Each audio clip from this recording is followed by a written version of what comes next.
Assalamualaikum warahmatullahi wabarakatuh. Perkenalkan, nama saya Denny Sanjaya. Saya dari kelas 11 IPA 3, nomor absen 13. Di video kali ini, saya akan melakukan praktikum transfer pasif mengenai difusi dan osmosis. Sebelum kita melakukan praktikum, apa pengertian dari difusi dan osmosis? Difusi adalah perpindahan zat dari larutan berkadar tinggi ke larutan berkadar rendah sampai mencapai massa setimbang. Sedangkan osmosis adalah perpindahan air atau pelarut dari larutan berkadar rendah ke larutan berkadar tinggi melalui membran semi permeabel. Alat dan bahan yang dibutuhkan untuk melakukan praktikum difusi pada air dan teh celup, kita hanya membutuhkan 1 gelas air dingin dan 1 gelas air panas. Dan juga 2 kantung teh celup.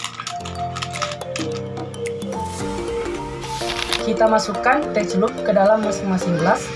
Yang pertama, gelas yang berisi air dingin. Dan yang kedua, gelas yang berisi air panas.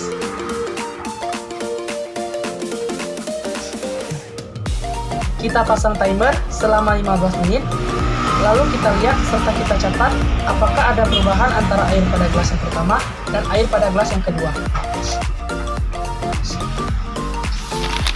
Pada gelas yang pertama, air tetap putih bening, dan pada gelas yang kedua, air mulai kemerahan. Pada gelas yang pertama, air putih kekuningan, dan pada gelas yang kedua, air merah mulai kecoklatan. Pada gelas yang pertama, air kuning mulai kecoklatan, dan pada gelas yang kedua, air coklat muda kemerahan. Pada gelas yang pertama, air kuning kecoklatan, dan pada gelas yang kedua, air coklat kemerahan. Pada gelas yang pertama, air berwarna coklat muda, dan pada gelas yang kedua, air berwarna coklat tua kemerahan.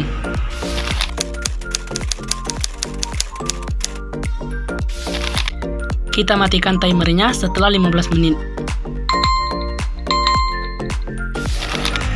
Kita dapat melihat perbedaan warna yang sangat jelas antara gelas pertama dan gelas yang kedua. Pada gelas yang pertama, perubahan warnanya tidak sepekat pada gelas yang kedua. Dan pada gelas yang kedua, perubahan warnanya lebih pekat dibandingkan pada gelas yang pertama. Kesimpulannya, gelas yang berisi air panas mengalami perubahan atau proses difusi yang sangat cepat akibat air yang suhunya tinggi. Warnanya pun lebih pekat dibandingkan dengan gelas yang berisi air dingin. Sedangkan gelas yang berisi air dingin, proses difusinya lambat dibandingkan dengan gelas yang berisi air panas. Perubahan warnanya pun tidak sepekat pada gelas yang berisi air panas. Selanjutnya adalah praktikum osmosis pada kentang. Alat dan bahan yang dibutuhkan dalam praktikum osmosis pada kentang adalah 1 buah kentang, pisau yang digunakan untuk mengupas dan memotong kentang, dan garam 2 sendok makan. Pertama, kita masukkan 2 sendok makan garam ke dalam gelas, kemudian aduk hingga rata.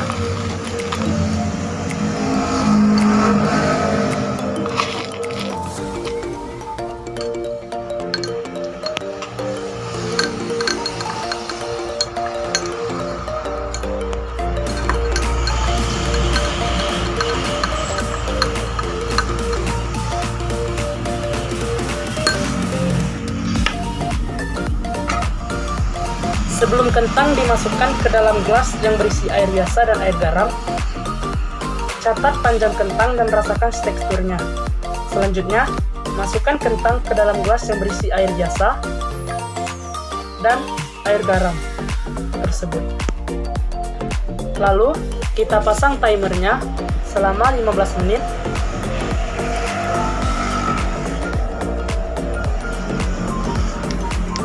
Dan kita lihat bagaimana perubahan yang terjadi antara kedua kentang tersebut.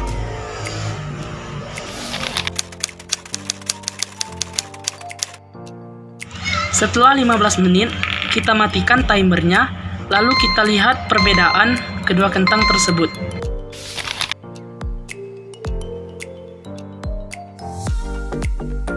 Pada kentang yang direndam selama 15 menit di dalam air biasa, mengalami perubahan warna kuning sedikit memudar.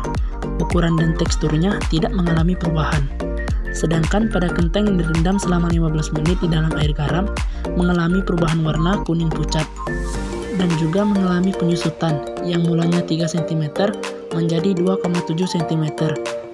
Dan juga teksturnya menjadi lebih lunak. Kesimpulannya, kentang yang dimasukkan dalam larutan garam mengalami penyusutan dan terjadi perubahan tekstur pada kentang yang awalnya keras menjadi lebih lunak. Perubahan warnanya pun sedikit lebih pucat. Sedangkan kentang yang dimasukkan dalam gelas berisi air biasa tidak mengalami penyusutan dan juga tidak mengalami perubahan ukuran, tetapi mengalami perubahan warna, yakni kuning sedikit memudar.